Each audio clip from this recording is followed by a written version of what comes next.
لا راضی ہوگا اور بہت جلد تم ان روتی آنکھوں سے اپنا بدلتا نصیب دیکھو گے۔ تمہاری ان ضبط کردہ نگاہوں کے لیے اللہ کے پاس بے شمار وسیلے ہیں۔ تمہارے اس صبر کردہ وجود کے لیے اللہ کے پاس ہزاروں معجزے ہیں۔ جب وہ تمہیں تمہارے سوچے ہوئے ارادوں میں شکست دیتا ہے تو پھر وہ تمہیں اپنی قدرت دکھاتا ہے۔ تب تم مایوس کیوں ہوتے ہو؟ وہ رب ہے نا، سب سنبھال لے گا۔ ڈرو نہیں، اللہ دعاؤں کو کبھی ضائع نہیں ہونے دیتا۔ وہ تمہیں اپنے راستے پر چلا کر تمہیں تمہاری منزل تک لے جاتا ہے۔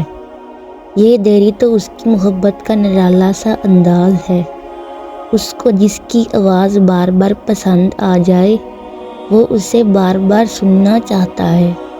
صبر رکھو، ایک راستہ بند ہونے کے باوجود اس کے پاس تمہاری دعائیں مکمل کرنے کے ان گنت راستے ہیں۔ اگر وہاں سے نہیں جہاں سے تمہیں امید تھی تو اب وہ وہاں سے دے گا جہاں سے تمہیں گمان بھی نہیں ہوگا۔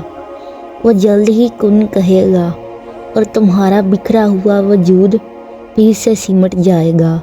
بس تم یقین رکھو اپنے رب کے رحمان ہونے پر، اور پھر جب وہ معجزے کرے گا تو دیکھنا، تب تم حیران ہو جاؤ گے اور خوشی کے باعث تمہارے لبوں سے مسکراہٹ الگ نہیں ہوگی، اور اس دن تم خود کہو گے بے شک میرے رب کی محبت بہت وسیع ہے، اور جان جاؤ گے کہ جب وہ کن کہتا ہے تو چیزیں کیسے فقط ہو جاتی ہیں، اور کیسے انسان خوش ہو جاتا ہے اس کی محبت میں۔